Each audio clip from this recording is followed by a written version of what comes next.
Then pealed the calm, inexorable voice, abolishing hope, cancelling life's golden truths.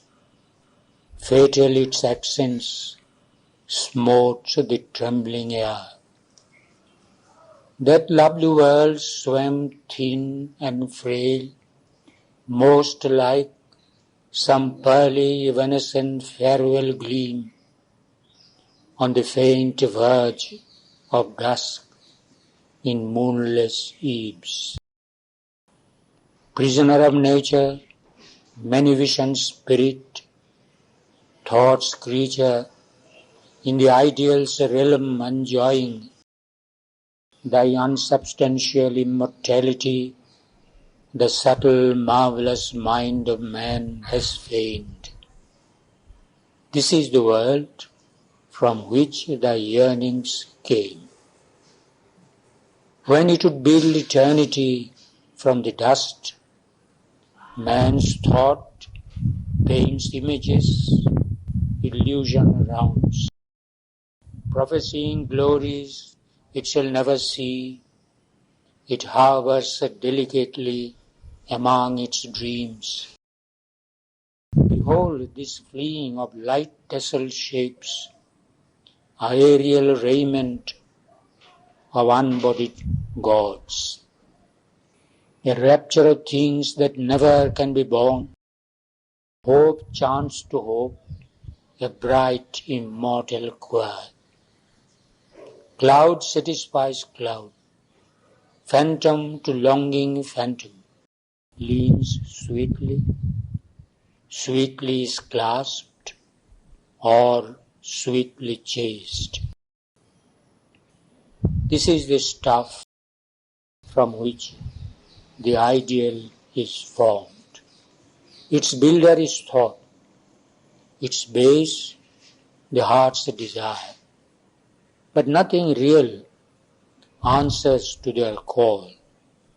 The ideal dwells not in heaven, nor on the earth, a bright delirium of man's ardor of hope, drunk with the wine of its own fantasy.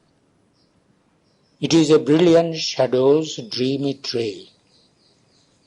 The vision's error builds the azure skies. Thy vision's error drew the rainbow's arch. Thy mortal longing made for thee a soul. This angel in thy body thou callest love, who shapes his wings from thy emotions' hues. In a ferment of thy body has been born, and with the body that housed it must die. It is a passion of the yearning cells. It is flesh that calls to flesh to serve its lust. It is a mind that seeks an answering mind and dreams a while that it has found its mate. It is the life that asks for a human prop to uphold its weakness, lonely in the world, or feeds its hunger on another's life. A beast of prey that pauses in its prowl, it crouches under a bush in splendid flower to seize a heart and body for its food. This beast thou dreamst immortal and a god. O human mind, vainly thou torturest an hour's delight to stretch through infinity's long void and feel its formless, passionless gulps, persuading the insensible abyss to lend eternity to perishing things, and twixt the fragile movements of thy heart with thy spirit's faint of immortality. All here emerges born from nothingness. Encircled it lasts by the emptiness of space, a while upheld by an unknowing force, then crumbles back into its parent knot. Only the mute alone can ever be. In the alone, there is no room for love. In vain to clothe love's perishable mud, thou hast woven on the immortal's borrowed loom the ideal's gorgeous and unfading robe. The ideal never yet was real made, imprisoned in form that glory cannot live. Into a body shut it breathes no more.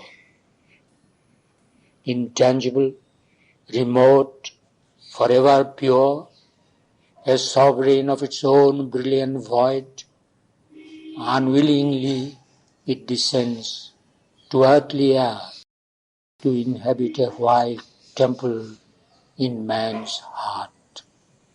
In his heart it shines, rejected by his life.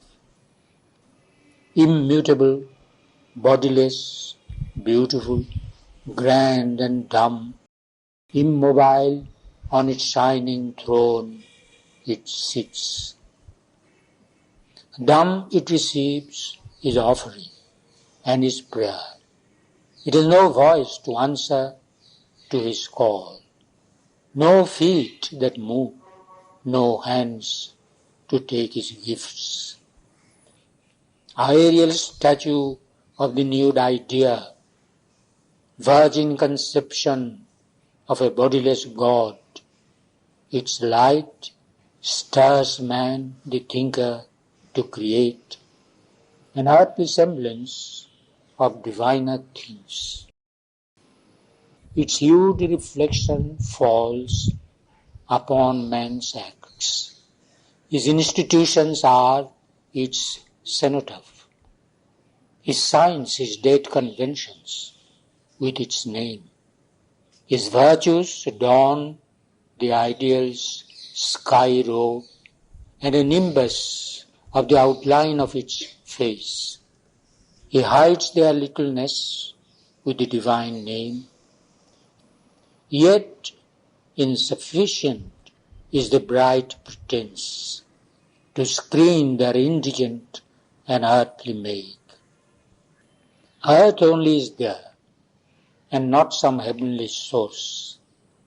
If heavens there are, they are veiled in their own light. If a truth eternal somewhere reigns unknown, it burns in a tremendous void of God. For truth shines far from the falsehoods of the world. How can the heavens come down to unhappy earth, or the eternal lodge in drifting time? How shall the ideal tread earth's dolorous soil, where life is only a labor and a hope, a child of matter, and by matter fed? A fire flaming low in nature's grate. A journey's toilsome trudge with death for goal. The avatars have lived and died in vain. Vain was the sage's thought, the prophet's voice. In vain is seen the shining upward way. Earth lies unchanged beneath the circling sun. She loves her fall, and no omnipotence her mortal imperfections can erase. Force on man's crooked ignorance heaven's straight line, or colonize a world of death with gods. O traveller in the chariot of the sun, high priestess in the holy fancy's shrine, who with a magic ritual in earth's house worshipest the ideal and eternal love.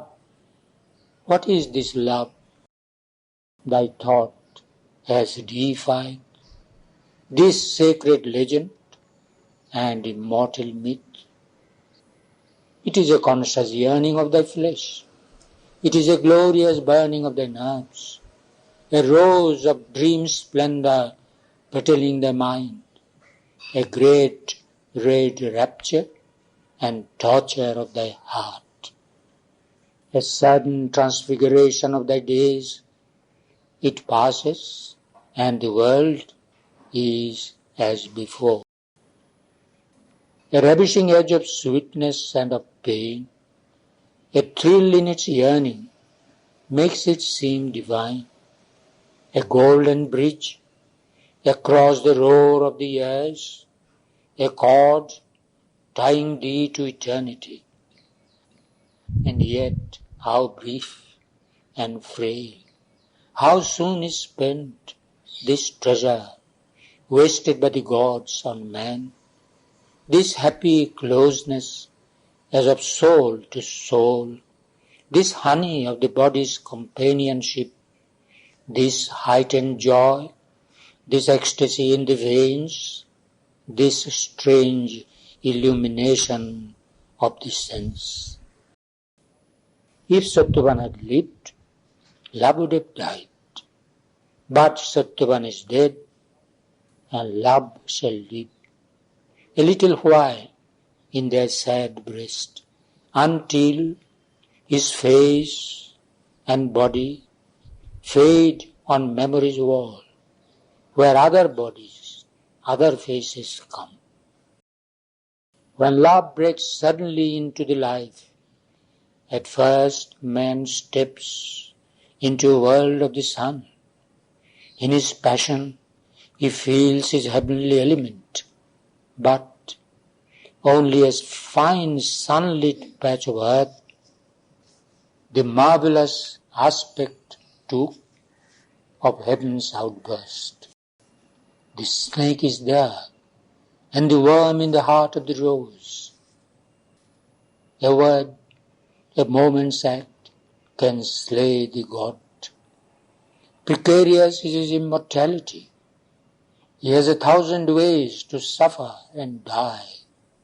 Love cannot live by heavenly food alone. Only on sap of earth can it survive. For thy passion was a sensual want refined, a hunger of the body and the heart. Thy want can tire and cease, or turn elsewhere, or love may meet a dire and pitiless end by bitter treason, or wrought with cruel wounds separate, or thy unsatisfied will to others depart, when first love's joy lies stripped and slain. A dull indifference replaces fire, or an endearing habit imitates love. An outward and an uneasy union lasts, or the routine of a life's compromise. Where once the seed of oneness had been cast into a semblance of spiritual ground by a divine adventure of heavenly powers, two strive, constant associates without joy, two egos straining in a single leash, two minds divided by their jarring thoughts, two spirits disjoined, forever separate. This is the ideal falsified in man's world. Trivial or somber, this illusion comes. Life's harsh reality stares at the soul. Heaven's hour, adjourned, flees into bodiless time. Death saves thee from this and saves Satyavan. He now is safe, delivered from himself. He travels to silence and felicity. Call him not back to the treacheries of earth and the poor petty life of animal man. In my vast tranquil spaces, let him sleep, in harmony with the mighty hush of death, where life lies slumbering on the breast of peace. And thou go back alone to thy frail world. Chastise the heart with knowledge, unhood and see thy nature raised into clear living heights, the heaven bird's view from unimagined peaks. For when thou givest thy spirit to a dream, soon hard necessity will smite thee away. Purest delight began, and it must end. Thou too shalt know, thy heart no anchor swinging, thy cradled soul moved in eternal seas. Vain are the cycles of thy brilliant mind. Renounce, forgetting joy and hope and tears, thy passionate nature in the bosom profound of a happy nothingness and wordless calm, delivered into my mysterious rest. One with my fathomless Nile, all forget. Forget thy fruitless spirit's waste of force. Forget the weary circle of thy birth. Forget the joy and the struggle and the pain.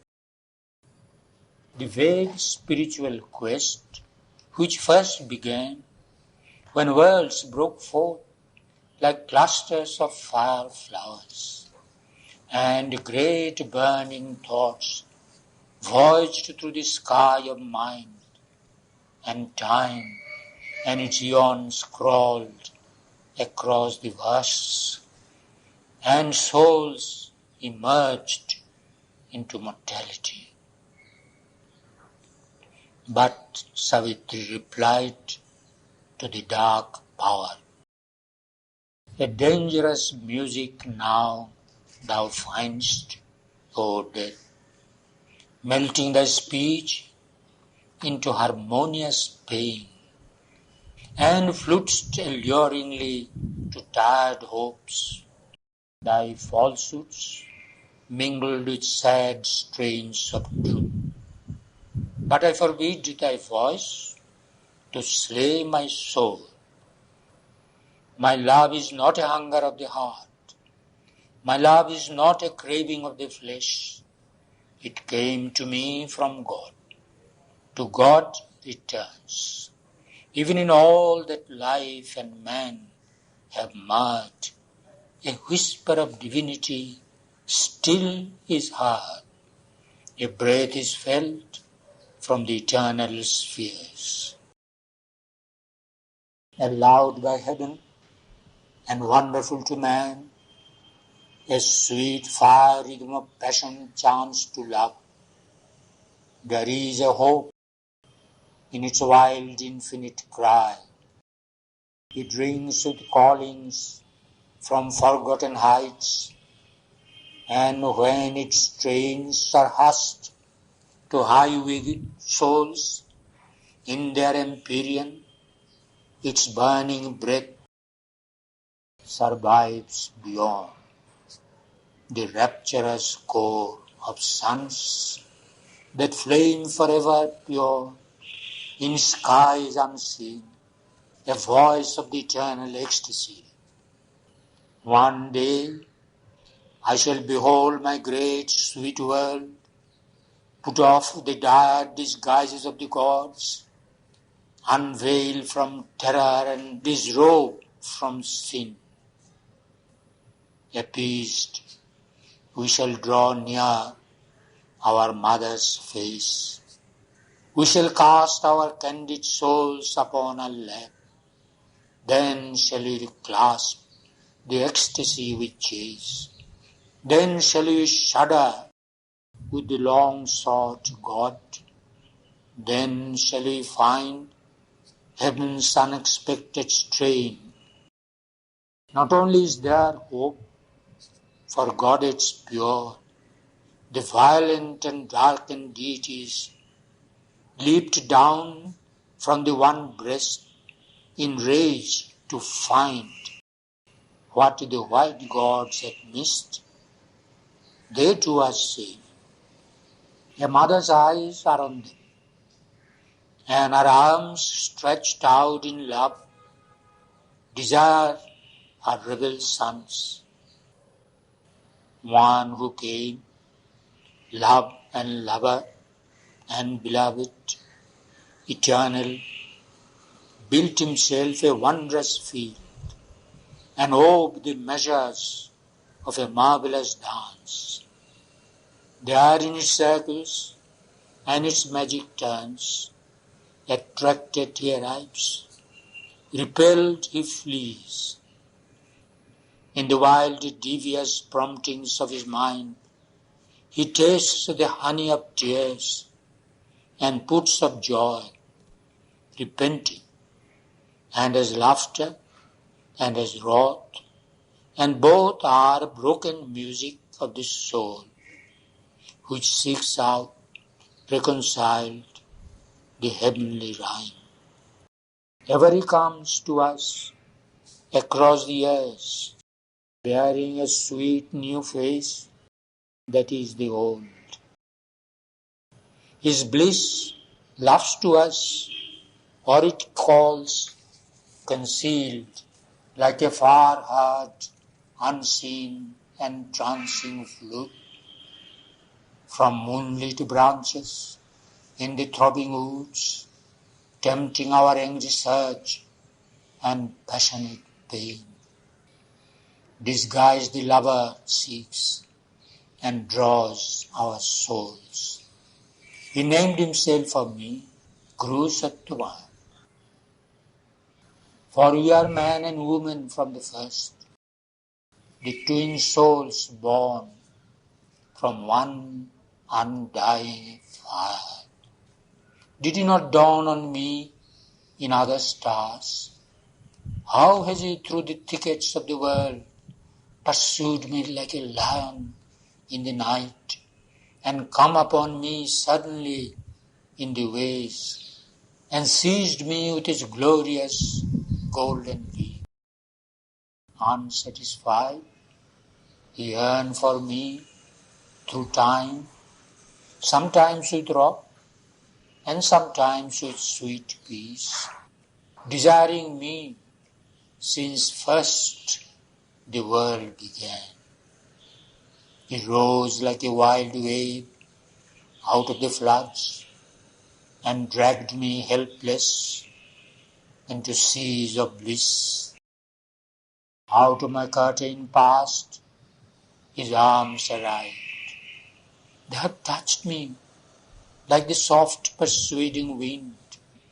They had plucked me like a glad and trembling flower and clasped me happily burned in ruthless flame. I too have found him charmed in lovely forms and run delighted to his distant voice and press to him past many dreadful bars. If there is yet happier, greater God, let him first wear the face of Satyavan and let his soul be one with him I love. So let him seek me, that I may desire. For only one heart beats within my breast, and one God sits there throned. Advance, O death, beyond the phantom beauty of this world. For of its citizens, I am not one. I cherish God the fire, not God the dream. But death once more inflicted on her heart the majesty of his calm and dreadful voice. A bright hallucination are thy thoughts. A prisoner held by a spiritual cord of thy own sensuous will, the ardent slave, thou sendest eagle poised to meet the sun, words winged with the red splendor of thy heart. But knowledge dwells not in the passionate heart. The heart's words fall back unheard from wisdom's throne. Vain is the longing to build heaven on earth. Artificer of ideal and idea, mind, child of matter in the womb of life, to higher levels persuades his parents' steps. Inapt, they follow ill the daring guide. But mind, a glorious traveller in the sky, walks lamely on the earth with footsteps slow.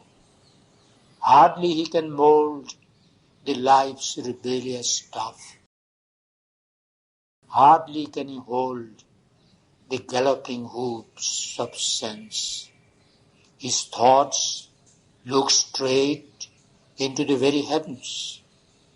They draw their goal from a celestial mind.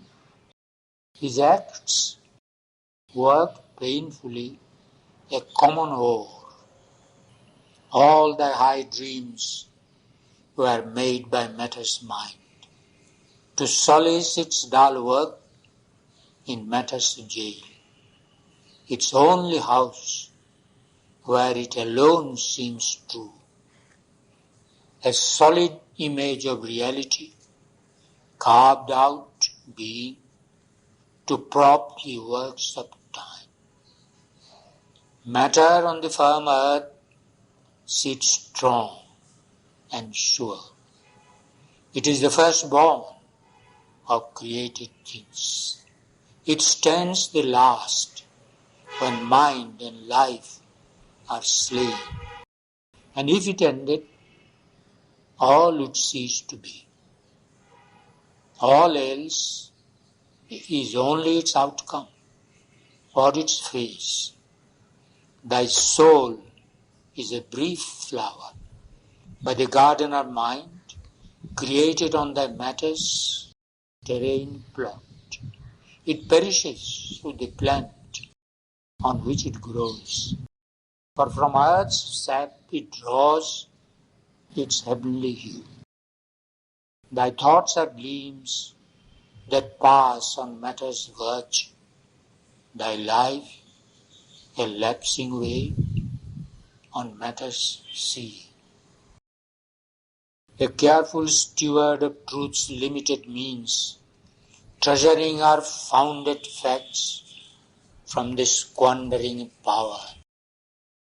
It tethers mind to the tent posts of sense, to a laden grey routine, clamps life's caprice, and ties all creatures with the cords of law. A vessel of transmuting alchemists, a glue that sticks together mind and life. If matter fails, all crumbling cracks and falls. All upon matter stands as on a rock. Yet this security and guarantee, pressed for credentials and impostor proofs, a cheat of substance where no substance is, an appearance and a symbol and a knot Its forms have no original right to birth.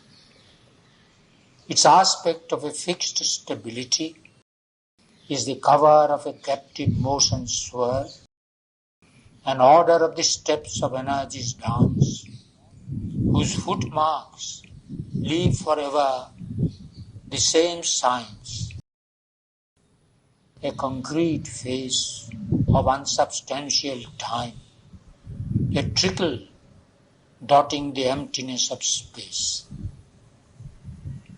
a stable seeming movement without change, yet change arrives, and the last change is death. What seemed most real once is nihil's show. Its figures are snares that trap and prison the sense. The beginningless void was its artificer. Nothing is there but aspects limned by chance and seeming shapes of seeming energy. All by death's mercy breathe and live a while. All think and act by the inconscient's grace. Addict of the roseate luxury of thy thoughts, turn not thy gaze within thyself to look at visions in the gleaming crystal mind. Close not thy lids to dream the forms of gods. At last, to open thy eyes, consent and see the stuff of which thou and the world are made. Inconscient in the still inconscient void, inexplicably a moving world sprang forth. A while secure, happily insensible, it could not rest content with its own truth. For something on its nascent breast was born, condemned to see and know, to feel and love. It watched its acts, imagined a soul within. It groped for truth and dreamed of self and God. When all unconscious was, then all was well. I, death, was king and kept my legal state, designing my unwilled, unerring plan, creating with a calm, insentient heart.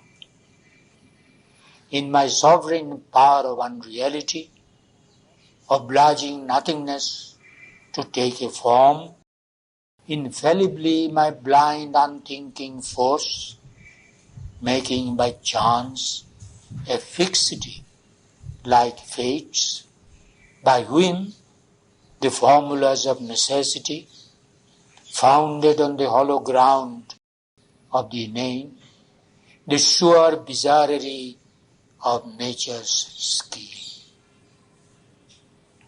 I carved the vacant ether into space, a huge expanding and contracting breath, harbored the fires of the universe.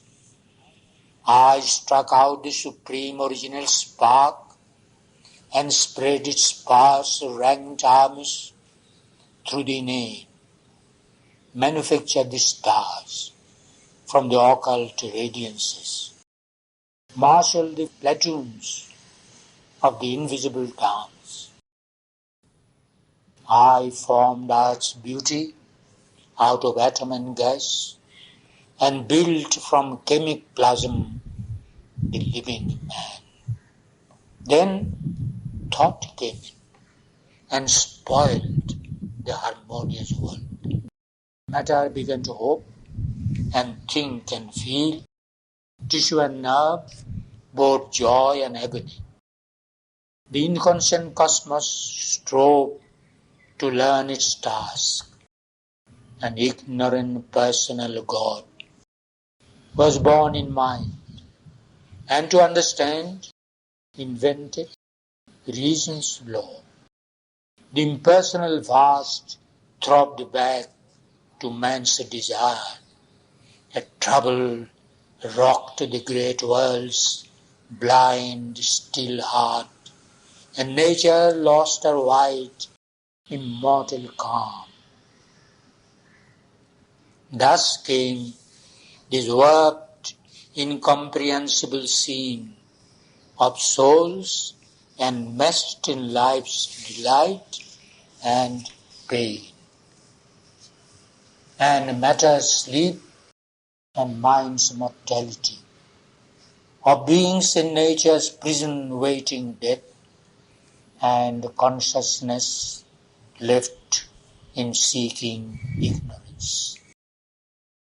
This is the world in which thou movest, astray in the tangled pathways of the human mind, in the issueless circling of the human life, searching for the soul and thinking God is here. But where is room for soul or place for God in the brute immensity of a machine?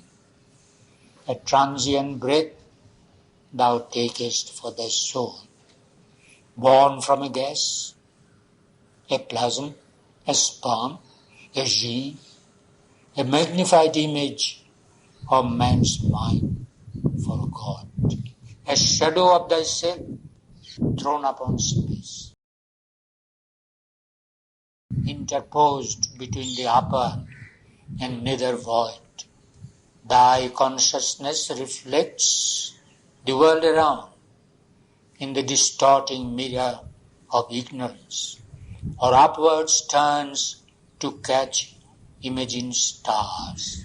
Or if a half-truth is playing with the earth, throwing its light on a dark, shadowy ground, it touches only and leaves a luminous smudge. Immortality thou claimest for thy spirit, but immortality for imperfect man, a God who hurts himself at every step, would be a cycle of eternal pain. Wisdom and love thou claimest as thy right, but knowledge in this world is a rusmate, a brilliant procuress of nations, and human love a posturer on art's stage, who imitates with verve a fairy dance. An extract pressed from hard experience, man's knowledge cast in the barrels of memory has the hard savour of a mortal draught. A sweet secretion from the erotic glands, fluttering and torturing the burning nerves. Love is a honey and poison in the breast, drunk by it as the nectar of the gods.